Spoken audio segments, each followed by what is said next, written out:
kay mga like. So magandang hapon, guys. Thank you so much sa lahat ng mga nanood sa ating videos, guys. Malapit na tayong ma-reach ang $100.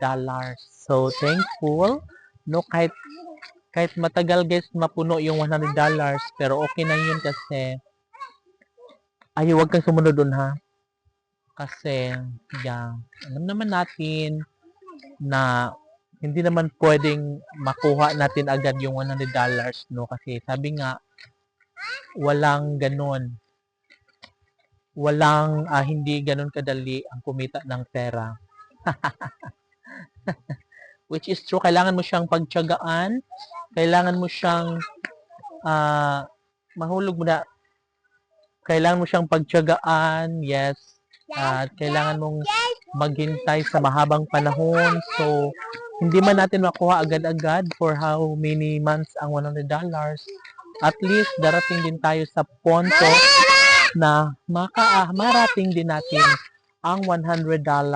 So guys, konting-konti na lang, konting push, kaya dapat na magsipag ako. Dapat lagi akong may upload sa aking YouTube channel. And kasi, darating ang tamang panahon na makakasahod na rin ako ulit ng $100 dito sa YouTube. At naniniwala ako na mabubuo ko rin yun sa tamang panahon at ako'y makakabili na rin ng bigas galing sa sahod ng YouTube. Masaya kaya, guys, no, makabili tayo ng pagkain, sahod natin sa YouTube, guys, kasi pinaghirapan naman natin to. Hindi ganun kadali na makuha natin ang $100 dito sa YouTube, no? O kahit sa social media platform, guys, kailangan talaga natin na mayroon tayong pagtsatsaga, no? Kasi, guys, active din po ako sa ibang social media like Facebook, TikTok. Yes, especially sa TikTok, guys. Ito lang yung tatlo ko: YouTube, TikTok, and Facebook. Yan po ako active. And may kinikita ko, guys, ng pakunti-kunti, no? Not so big.